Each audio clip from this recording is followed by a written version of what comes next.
Desember 2019, China mengumumkan kepada dunia bahwa terdapat virus yang menyebar pada komunitas mereka. Dalam beberapa bulan, virus menyebar dan kasus yang bertambah berlipat-lipat setiap harinya. Virus itu adalah Severe Acute Respiratory Syndrome atau yang merujuk ke coronavirus atau yang bisa kita sebut COVID-19. Dan di video kita tampilkan apa yang akan terjadi pada tubuh manusia dan apa yang harus kita lakukan.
Dari video yang tadi kita lihat, memang sangat berbahaya sekali. Corona itu bisa menyebar dengan sangat cepat. Itu bisa terjadi kalau kita terlalu sepele dan tidak bisa menjaga diri kita dengan baik. Orang sering beranggapan corona mirip dengan flu, tapi beda. Corona itu lebih ganas dibandingkan dengan flu. Dan dengan itu, maka daya serangnya dan penyebarannya pun sangat lebih kuat, lebih luas daripada flu. Seperti yang sudah kita lihat pada video tadi. Mungkin kita bertanya-tanya, dengan virus kuat itu, kira-kira apa yang terjadi jika itu masuk atau menyerang pada tubuh kita? Gimana virus corona menyerang tubuh kita? Mungkin itu jadi pertanyaan kita semua. Kita udah tahu gimana virus corona udah menginfeksi 1 juta orang di seluruh dunia sampai saat ini. Tapi yang mungkin belum banyak kita tahu, sebenarnya gimana sih virus ini nyerang tubuh kita? Mengapa infeksi virus ini bisa mematikan? Semua dimulai dari sini. Ketika virus corona masuk ke tubuh kita lewat percikan batuk atau bersin orang yang positif, baik secara langsung atau waktu kita nyentuh benda yang udah terkena percikannya dan gak cuci tangan setelahnya. Kalau udah gitu, si virus masuk lewat saluran pernapasan dan bergerak terus menuju sasaran utamanya, paru-paru. Disinilah virus yang punya 3 bagian utama ini mulai bekerja. Pertama-tama, paku protein corona ini akan nempel di paru-paru dan organ-organ lain yang selnya kaya akan protein ini, protein ACE2. Kalau tubuh kita ibarat rumah dan virus corona itu perampok, ACE2 itu ibarat gagang pintu rumah kita. Begitu udah nempel, perlahan tapi pasti virus ini akan ngedorong masuk ke dalam sel kita. Dan begitu berhasil masuk, barulah aksi sebenarnya dimulai.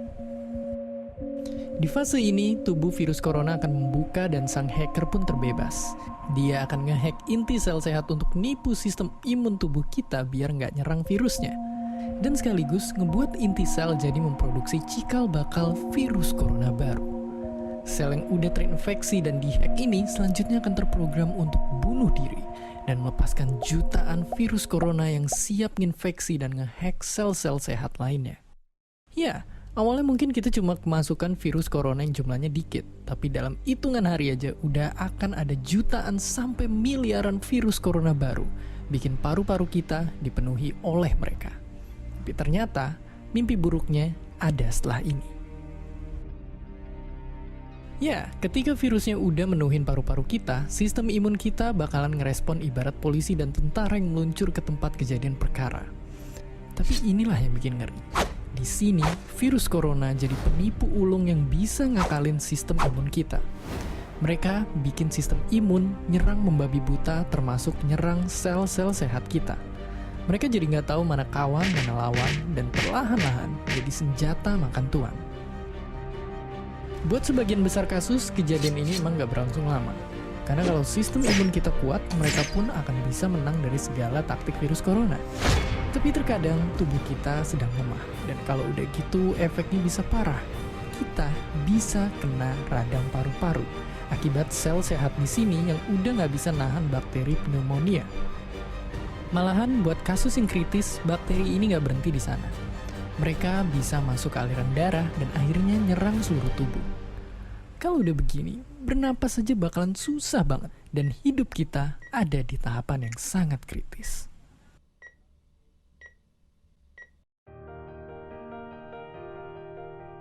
Ya, mungkin dengan fakta-fakta barusan bikin kita takut dan khawatir. Tapi ingat, kita pun punya cara buat memperkuat daya tahan tubuh kita. Makan makanan bergizi. Ya, bukan lagi sekedar 4 sehat 5 sempurna, tapi ikutilah pedoman gizi seimbang yang bisa ningkatin imun tubuh kita. Virus corona bisa parah kalau kita emang sakit. Tapi kalau tubuh kita sehat, kita punya harapan untuk bertahan. Dan seperti biasa, terima kasih. Dan agar kita tetap fit dan kuat, kita harus bisa mencerminkan perilaku hidup bersih dan sehat, dan juga perilaku sadar akan bahaya corona seperti teman-teman saya berikut. Ini adalah Johnny. Tidurnya nyenyak dan berkualitas adalah potensinya. Setiap hari dia tidur dengan cukup dan baik. Dia selalu berolahraga setiap hari untuk menjaga kebugaran tubuhnya dan menghalangi stres. Setiap hari ketika Johnny akan pergi keluar rumah, dia selalu menggunakan maskernya agar selalu hidup sehat dan terjaga dari infeksi virus corona. Dan ini adalah Didi. Batuk dan bersin merupakan gaya hidupnya. Maka Didi akan menerapkan cara batuk yang baik dan benar. Bisa menggunakan dengan siku ataupun dan tisu.